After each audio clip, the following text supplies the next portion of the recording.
Our next speaker is actually Miss Samhar Hughes. She's joining us this afternoon. She's a structural engineer with the International Code Council in Illinois.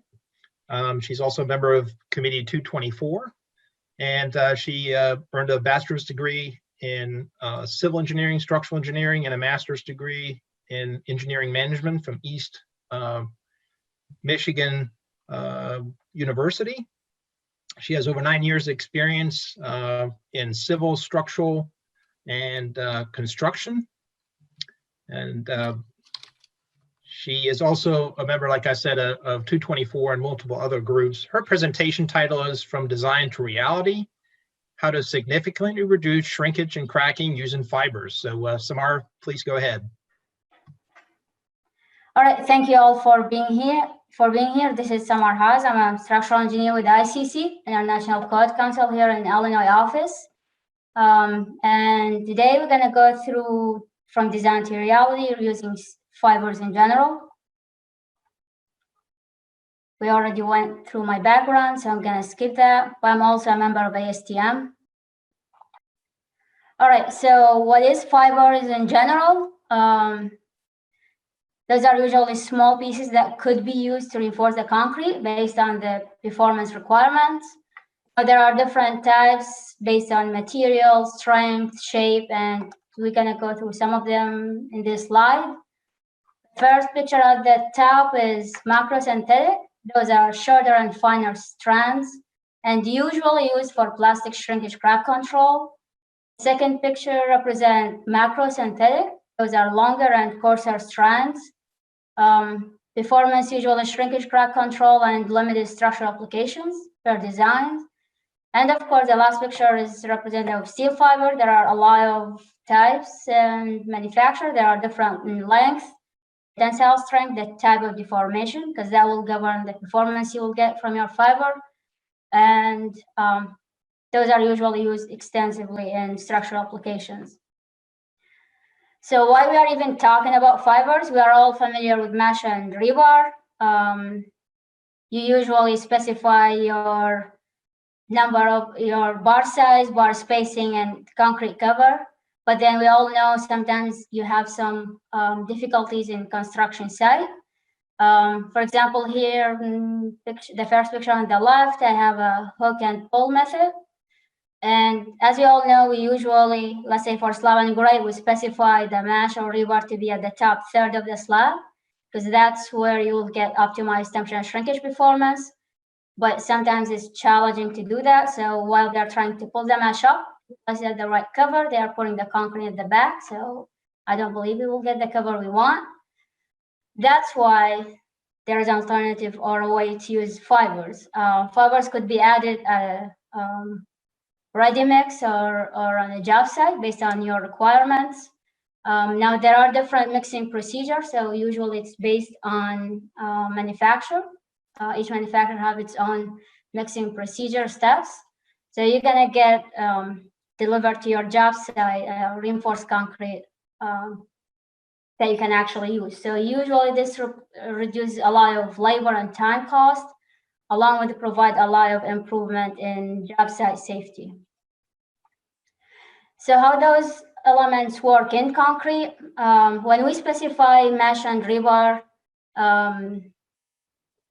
we only reinforce the concrete section at that specific location, and it will be based on what type of performance you have, whether if it's temperature shrinkage, then you can specify a light mesh of, let's say, W1.4 or number 3 or number 4 at large spacing. But then, and you're only reinforcing the concrete at specific depth of your section. Versus with fibers, this picture, figure 3.2, this is from ACI 544 document, and it shows the performance of a single piece of rebar, so single piece of fibers. So due to the size of those fibers, they actually try to bridge the crack, and due to the way they actually distribute throughout the concrete section, it actually significantly reduces the cracking and changes the failure mechanism of concrete from sudden brittle failure resulting in complete damage to the concrete, into more of ductile, what we call a composite system or network system that is more resistant to cracking and localized damage. Now remember, so this way of bridging the crack by one piece, but usually you have a uniform distributed reinforced section, and usually you have tens of thousands of pieces per section based on the dosage you're gonna use. So kind of you're reinforcing the entire section versus reinforcing a specific tension section. So how to specify or use fibers in general? Within ACI, there are a lot of documents by the Fiber Committee, 544 documents for all different requirement, proportions, any application you are trying to use it. There are also evaluation report that could be provided per manufacturer, which is based on specific material or specific type of fibers. All of those could be used for submittal for approval for the fiber. So when you get your calculations from the manufacturer, you can actually use those as a reference to get the fiber approved. In some application, you can always use the alternative material section in any of the codes. And now the actual performance is usually based on testing. So test specimen will have different dosage of fiber, different types, and then the actual mix will vary, and then based on the results you'll get, you can actually specify what type of performance you will get.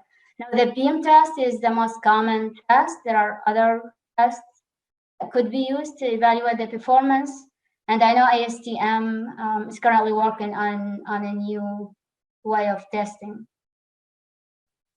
Usually, you will get a full submittal with testing, and then some proposal analysis for your specific dosage as required. I actually got this research just last week. This is from Department of Civil Engineering in UAE University, and they studied the effect of steel fibers on the performance of concrete made with recycled concrete aggregate and on sand. The steel fiber resulted in higher early age cylinder compressive strength, and the research finding is concrete made with 100% RCA and desert and sand could be developed with fresh and hardened properties compared to those of the conventional concrete. Now, they actually sent me the full testing procedure and the results. So if you're interested, feel free to send me an email. I will get you more of those. All right, so we're gonna move on to mixing, design, and finishing. First, your compressive strength will be the same as specified. So whatever compressive strength you're using in your original design will be maintained with your fiber designs. And then for the actual mix, whether it's the proportions or the aggregate analysis, usually based on the type of fiber you're using and the actual dosage you need. Typically, there aren't a lot of modification, but if necessary, that will be based on per manufacturer. And then the actual mixing procedure will be based on the dosage you have. And that will be part of the quality control. So let's say if you are using ready mix mixing, then the ready mix will certify the added X amount of fiber to your truck in the batch ticket. So that will be part of your quality control, making sure you have a uniform distributed section or uniform distributed fibers within the mix, just like what we require with aggregate and other materials. And then finishing, I get a lot of questions about finishing. There isn't really any specific requirements or procedure when you are trying to finish with fibers. Any best practice procedure for plain concrete could be used to finish with with fibers in general. Now, I think I got pre-submitted question about steel fiber sticking out of the concrete. I can tell you I've been to a lot of job sites. I didn't see one. And the main reason for that is by following best practices of finishing concrete. The steel material is a dense material. So with the finishing practice, they're gonna sink just a little bit and they will develop what we call a thin layer of paste. that will cover the fiber just like they will cover aggregate. So you shouldn't see fiber in general. All right, so we're going to move on to some specific projects on where you can use it. And I have a lot of projects from recent projects, so you'll know where the market is right now. I could say by now, fibers have been used everywhere, whether it's slabs, slab and metal decks, pavement, a lot of precast applications, whether it's tanks, storm shelters. And I actually got a project international, and they actually use it in suspended slabs. So we're going to go through that. All right. So we'll start with slab and grade, since this is the most common application for fibers in general. Usually manufacturers have their own ground-up design. So if you could provide your load on the slab, whether it's uniform load, point load, if you have a racking, usually back-to-back will govern, or if you have a wheel load like a forklift, along with your cell condition, mainly the subgrade modulus, then they could be provided with ground-up design, and that will give you the optimum results, even with option for thinning your slab while maintaining the strength requirements. The same thing goes with pavement. Usually based on DOT, you need to meet the requirement of HS20 truckload. So the same thing here, ground-up design could be provided. There's always options for joints. You can use fiber and maintain your typical joints, usually based on ACI 360. It's 2 to 3 times your concrete thickness. But based on your requirement, there are some semi-extended, fully extended, extended to your column line options that could be provided. And of course, based on what condition, there will be a specific design along with specific dosage that need to be provided. Here we have a project Canal Lining in California. The design was 8-inch pour concrete with one mat of number 4 at 12 plus 8 pounds per cubic yard microfiber. This design replaces original specified of 2 mats of rebar. I've seen a lot of those designs, since that will help you, especially when you have a lot of reinforcement, a lot of rebar. You can eliminate some of the rebar while maintaining some of it. So hybrid, that's what we call a hybrid design. So those are good options if necessary. Here we have stadium that have been completed by 2011 and then have been used by 2012. This is a slab tied to the ring beam and footing by shorter rebar. There are some piles in between.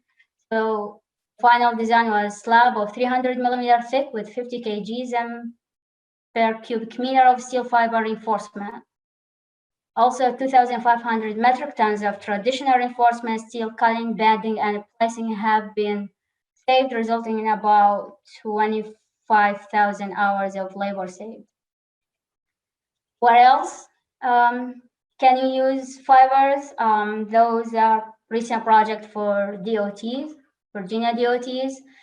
First picture on the left is corrugated metal pipe culvert and repair using engineered cementitious composite with PVA, olivine alcohol fibers, along with some hooked end steel fibers were used.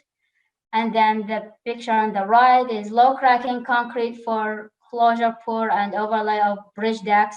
Now I got a lot of those researches. Actually, for those two, there are some yearly inspection reports available. So if you are interested, let me know. I have a copy of them.